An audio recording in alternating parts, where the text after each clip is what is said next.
1강에서는 챕터 1 Algorithms and Data의 1-1 알고리드믹 디자인부터 1-6 데이터 타입스까지의 내용을 다룹니다.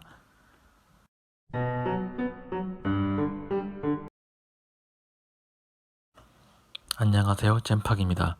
Essential Algorithms and Data Structures의 강의를 시작하겠습니다. 지은이는 패널링 툴로 유명한 라자 이사입니다. 이 책은 파라메트릭 디자인에 관심이 있으나 프로그래밍에 백그라운드가 없는 디자이너를 위한 것입니다. 이 책은 그래스하퍼의 유저 인터페이스나 간단한 컴포넌트에 대해서 지식이 있는 사람들을 위한 것이기 때문에 그에 대한 지식이 없다면 제가 만든 동영상 시리즈인 그래스하퍼 연교시의 잼팍 0.1부터 0.4까지의 동영상을 보시는 것을 추천드립니다.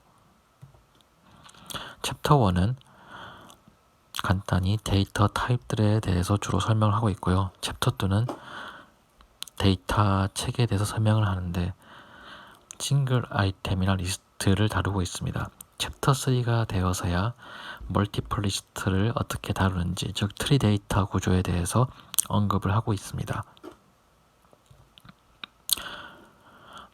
이 책에서는 어떤 알고리즘이라도 그의 복잡성과 관계없이 주로 3가지 단계로 이루어져 있다고 말을 하고 있어요. 그래서 인풋, 그리고 키 프로세스, 아웃풋 이렇게 3가지 단계로 나눠져 있다고 얘기를 하고 있고요. 그에 따라서 이 책의 전반적으로 모든 디스플레이는 이 데이터 프로세스, 데이터가 인풋, 프로세스, 아웃풋의 색깔을 다르게 표현하고 있습니다. 그래서 아까 알다시피 왼쪽은 인풋이 있고 오른쪽으로 갈수록 아웃풋이 나와 있는 것을 알고 있죠. 예제가 하나 있는데요. 그래스하퍼에서는 주로 인풋, 키 프로세스, 아웃풋이 이런 식으로 표현이 됩니다. 지금 이 예제 같은 경우는 제가 하질 않겠는데 A 더하기 B가 C가 된다는 것을 보여주는 것이고요. 그 다음 예제 같은 경우는 어떤 특정 원점에서 XY 플레인에 위치한 중점이 위치한 원의 반지름이 2인 것을 만들고 있습니다. 그리고 이 튜토리얼 같은 경우는 이렇게 어질러져 있는 컴포넌트들을 잘 정리정돈하여서 인풋, 아웃풋, 키 프로세스, 인터미디어 프로세스를 잘 구분해 놓는 것입니다. 이렇게 보다시피 이 책에서는 인풋은 보라색, 아웃풋은 밝은 하늘색, 키 프로세스, 주요 이제 프로세스들은 빨간색 혹은 마룬이라 부르는 밤색이고 중간 과정의 연산들은 이렇게 갈색으로 표현을 하고 있습니다. 알고리즘을 디자인하는 데서 이제 4가지 스텝이 있다고 이 책에서는 설명을 하고 있는데요. 이 과정을 요리법으로 비유해서 설명을 하고 있습니다. 간단히 말씀드리면 여러분이 가령 케이크를 굽는다고 하면 그 케이크를 굽는 요리법을 알고 있으면 어떤 재료가 필요하고 그래서 여러 과정을 거쳐 케이크를 만들 수 있겠죠. 근데 만약에 그 요리법이 없다고 하면 어떻게 해야 될까요? 우선 만들고 싶은 케이크를 떠올려 보고 이것을 굽기 위해서 오븐이 필요하겠지. 그리고 뭘 해야겠지. 그 전에 뭘 해야겠지. 그러기 위해서 어떤 재료가 필요하겠지 하고 역으로 생각해야 될 것입니다. 그러니까 리버스 엔지니어링 혹은 역설계라 부르는 과정과 비슷할 건데요. 이러한 과정들이 그래스하퍼 또는 여러 가지 파라메트릭 알고리즘을 디자인하는 툴에서 사용해야 되는 반복론과 매우 비슷하다는 것을 알 수 있습니다. 이렇게 새로운 알고리즘을 만드는 과정은 매우 스킬이 필요하고 참을성도 필요하고 여러 가지 연습도 필요하고요. 시간도 필요합니다. 그래서 여러분들이 이렇게 그래스하퍼를 사용해서 새로운 파라메트릭 솔루션을 만들 때 약간 배운다는 입장에서 시간을 들이고 접근했으면 좋겠습니다. 그리하여 여러분들이 어떠한 과정을 거쳐 파라메트릭 솔루션을 만들 때 네 가지 스텝이 필요하다는 걸 말씀드렸는데, 이것을 만들기 위해서 이 책에서는 이러한 반복론을 얘기하고 있어요. 그것은 바로 첫 번째로 아웃풋을 우선 설정해 놓고 그 아웃풋을 만들기 위한 키 프로세스가 무엇인지를 정의하고요. 그 키 프로세스에 필요한 주요 인풋들을 만들어 놓고요. 인풋과 키 프로세스 사이의 중간 과정의 인풋 또는 프로세스를 다시 설정합니다. 그러니까 제일 마지막 단계, 그 전 단계, 처음 단계, 중간 단계, 이런 식으로 1, 2, 3, 4를 설정하는 것이죠. 이와 같은 과정으로 예제를 다시 한번 해보겠습니다. 참고로 이 책에서는 전반적으로 다 모두 이러한 과정을 사용하고 있고요. 이건 반복론입니다. 여러분들이 잘 하시는 분들이라면 이렇게 안 하실 수도 있는데, 이 책이 성격상 초심자를 위해서 만들어졌기 때문에 처음으로 그래서프를 제대로 접하면서 제대로 공부하고자 하는 분들이라면 이런 반복론을 사용하는 것도 좋다고 생각합니다. 그래서 예제를 해보면 2개 숫자를 더하라, 아까 했던 것이죠. 그리고 이렇게 간단한 힌트라 볼 수 있는 다이어그램이 있어요. 저는 두 숫자를 더하는 거기 때문에 마지막은 패널로 이렇게 표시를 할 거고요. 그리고 이렇게 애드를 하겠죠. 그런 다음에 첫 번째 숫자, 두 번째 숫자를 슬라이드로 이렇게 표현할 것입니다. 이렇게 하면은 이제 A 더하기 B는 C가 완성이 됐습니다. 그렇죠? 제가 이렇게 해답으로 적어놓은 것들이 책에 있는 내용과 다를 수도 있어요. 그렇다고 이게 틀린 것은 아니고 여러분이 단지 이 반복론을 통해서 했다면 상관이 없고요. 반면에 책에 있는 해답을 그대로 앞에서부터 따라서 작성하는 것은 좋지 않아요. 한번 생각을 꼭 해보세요. 답을 작성하실 때. 두 번째는 원을 만드는 것이죠. 우선 저도 원을 이렇게 가져올 것이고, 원을 만드는 키 프로세스 중에 제일 유명한 게 바로 원의 베이스 플레인과 반지름을 넣는 것이죠. 자, 그럼 이제 베이스 플레인 넣기 위해서는 센터가 필요하죠. 센터는 제가 임의로 이렇게 좌표를 적을 수 있고요. 그런 다음에 반지름은 역시 또 어떤 정수가 될 수도 있겠죠. 한 다음에 중간 프로세스가 나올 건데, 이것을 XY 플레인으로 바꿔주는 XY 플레인 컴포넌트를 가져와서 이렇게 연결하면 될 것입니다. 쉽죠? 자, 라인을 만드는 걸 해볼게요. 세 번째 예제인데요. 세 번째 예제는 두 점을 이어서 라인으로 만들려고 했고요. 한 점은 라인 위에 있는 어떤 점을 가져오라고 돼 있어요. 그래서 우선 라인을 만들 것이기 때문에 이렇게 파람즈에서 불러오고 두 점을 잇는 라인 컴포넌트를 가져왔습니다. 그런 다음에 첫 번째 점은 x는 1, y는 0.5, g3으로 정의되어지는 좌표를 만드는 것이죠. 그래서 1 그리고 0.5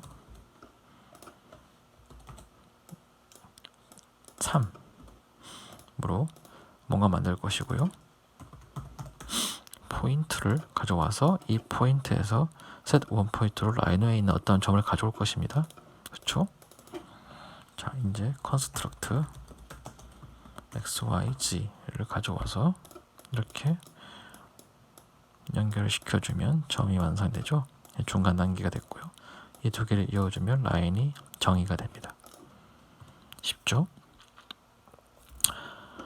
아무리 더 복잡한 알고리즘이라 할지라도 우리는 어떤 문제를 분석할 필요가 있고요.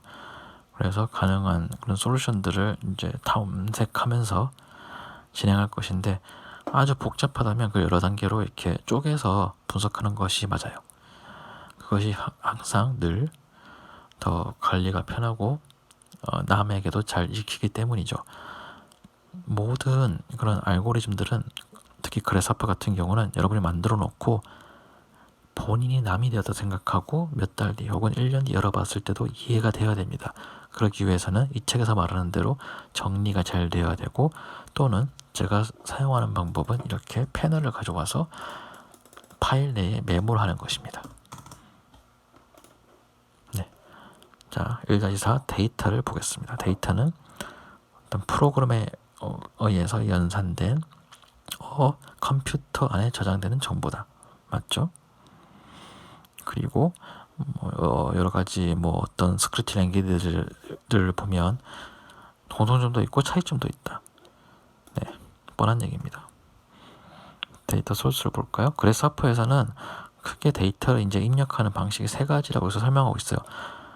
전적으로 동의를 하진 않습니다. 그런데 우선 인터널과 레퍼런스드의 차이를 알 필요는 있고요. 그래서 인터널리 셋 데이터, 여러분이 이렇게 보시다시피 점에 같은 경우는 점을 불러와서 여기서 이렇게 가져오면 하나 가져온 다음에 잘못 눌렀죠? 자, 이 점을 내가 이 점 안에서 정의할 수 있어요. 그렇죠? 그럼 점이 3,2,1이 되었는데 이런 식으로든 그래스하퍼 내에서 내가 정보를 직접 입력할 수가 있다는 겁니다. 그래서 그래스하퍼 파일을 저장하면 당연히 이 정보도 저장되겠죠? 그리고 레퍼런스 데이터가 있어요. 이거는 뭐냐면 여러분이 그래스하퍼에서 정보를 입력할 때 라이노에 있는 특히 지오메트리를 가져올 수도 있고 외부의 엑셀 같은 데이터를 가져올 수도 있어요. 약간 링크를 걸어놓는 개념이에요. 여러분이 인디자인이나 일러스트레이터를 좀 하셨다면 이미지나 PDF를 가져올 때 링크 같은 걸로 가져오잖아요. 그래서 set one point 했을 때 이 포인트를 해서 여기 라이노에 만들어 놓은 포인트를 부를 수도 있는 거죠. 그때는 ID를 읽게 돼요. ID를 읽어서 가져오는 거예요. 그래서 파일을 저장하더라도 다음에 이 파일을 열면 이렇게 주황색으로 비어있다고 뜰 겁니다. 왜냐하면 라이노 파일에 있는 점을 링크했기 때문이죠. 그래서 그 라이노 파일도 같이 열어야 됩니다. Externally Supply Data 같은 경우는 전 이게 앞에서 말했던 그 두 가지랑 다른 개념 같은데 그래스하퍼는 좌측에서부터 작성하죠. 그래서 내가 여기서 내부적으로 데이터를 입력했다 할지라도 이 앞에 다시 제가 정보를 만들어서 덮어버리게 되면 덮이는 겁니다. 그것을 말하고 있어요. 자, 데이터 타입에 대해서 좀 볼까요? 그래스하퍼 같은 경우는 이렇게 다른 프로그래밍 랭귀지들과 같이 이제 공통적으로 쓰이는 것도 있죠. boolean, text, number 같은 것들, boolean, text, number 다 있죠. 네, 이 부분은 빨리 넘어가겠습니다. 그리고 특히 그래스하퍼가 라이노에서 돌아간 거기 때문에 라이노는 넙스 기반의 모델링 소프트웨어죠. 그래서 라이노에서 쓰이는 포인트, 커브, 비랩, 메쉬 등의 이런 지오메트리를 또 불러오거나 그래스하퍼에서 만들 수도 있고요. 네, 포인트, 라인 여기서 다 이렇게 표현이 됩니다. 자, 그리고 패널은 이 정보의 속성을 간단하게 말해주는 것이지, 가령 라인 같은 경우는 이 라인 그 파라미터 컴포넌트 안에 그 개체가 있는 거고, 패널은 단지 그게 어떤 내용인지 설명해주는 정도예요. 네. 그리고 여러분이 이제 라이너랑 그래스하퍼를 좀 하게 되면, 특히 라이너만 좀 하게 되더라도 벡터랑 플레인에 대해서 이제 좀 공부를 하게 될 것이고요. 특히나 그래스하퍼를 하게 되면 이 도메인, 범위라고 저는 부릅니다. 이 범위에 대해서 공부할 텐데 이 책에서 중점적으로 다루는 부분은 아니기 때문에 다른 방식으로 공부하시기 바랍니다.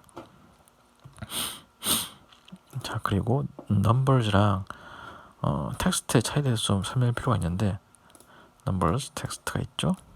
여러분 간단히 말하면 여러분이 패널에서 작성하는 모든 것들은 일단 텍스트입니다. 자, 10이라고 적을게요. 이거는 텍스트입니다. 근데 그래스하퍼에서는 이런 거를 컨버전을 해줍니다. 왜냐하면 일반적인 프로그래밍 랭귀지는 여러분이 데이터를 입력할 때 그 데이터가 어떤 속성인지를 먼저 지시? 그러니까 정해줘요. 근데 그래스하퍼는 이렇게 데이터를 입력한 다음에 컨버전이 너무 쉬워요. 그래서 가령 보세요. 12를 만들었는데 텍스트도 12가 되고 넘버즈에서도 12가 뜨죠. 반면에 12AB 같은 경우는 당연히 넘버에서는 нул이 뜨고 텍스트에서는 이렇게 하는 걸 볼 수 있어요. 그렇죠? 그리고 지금 여기서 하고 싶은 얘기는 뭐냐면 익스프레션을 쓸 때는 조심해라 이 정도 얘기예요. 그냐면 익스프레션이란 게 뭐냐면 그래서프에서 이렇게 직접 내가 그 수식을 포뮬라를 일일이 입력할 수가 있는데 만약에 내가 지금 여기 왼쪽처럼 99랑 100을 썼어요. 99는 100보다 작잖아요. 그래서 올바르게 했다면 그래서퍼의 컴포넌트를 사용하면 99가 100보다 크냐고 물으면 당연히 false가 나오겠죠. 그쵸? 그런데 익스프레션을 사용하게 되면 그 답이 true가 되는 거예요. 그러니까 이거는 오류예요. 왜냐하면 익스프레션에서 들어왔을 때 지금 보세요. 얘가 인풋에 갔다 오면 스트링으로 들어왔다 돼 있죠. 글자로 들어와서 얘가 지금 제대로 연산을 못하고 있는 거예요. 그래서 익스프레션을 할 때는 항상 이렇게 안에 넘버즈로 바꿔주는 작업을 꼭 해라고 말씀을 드리는 겁니다. 그래야 제대로 된 연산이 가능하다는 거죠. 이 익스프레션이 사용해 보시면 이런 연산 컴포넌트보다 또 연산 속도 느려요. 그래서 이렇게 쓰시는 게 더 나아요. 그래서 이렇게 말씀드리고 싶은 게 또 에러가 또 있을 수 있는 게 여러분이 패널로 작성을 하시다 보면 아무 생각 없이 이렇게 한 줄 띄워 놓으면 이게 멀티라인 데이터가 돼요. 우클릭해서 보시면 멀티라인 데이터에 지금 체크가 돼 있죠. 여러분이 여러 줄을 여기다 입력하게 되면 얘는 여러 줄을 가진 텍스트로 인식을 한다는 뜻이고 이걸 언체크하면 이제 여러 줄일 때 각각의 줄이 분리가 돼서 아이템으로 구분되게 되죠. 그것이 중요하다는 겁니다. 그래서 여러분이 이렇게 입력하게 되면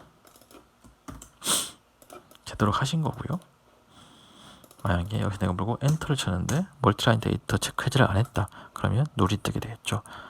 그래서 이렇게 패널을 사용한다든지 할 때 늘 결과값 중간에 어떻게 나오는지 패널로 또 확인해 보시고요. 그게 아니더라도 긴 스크립트를 만들 때는 항상 중간에 결과값을 검증하면서 하시는 것이 초심자에게 매우 중요합니다. 네, 여기까지 1강 내용을 모두 마쳤고요. 네, 2강에서 찾아뵙겠습니다. 감사합니다.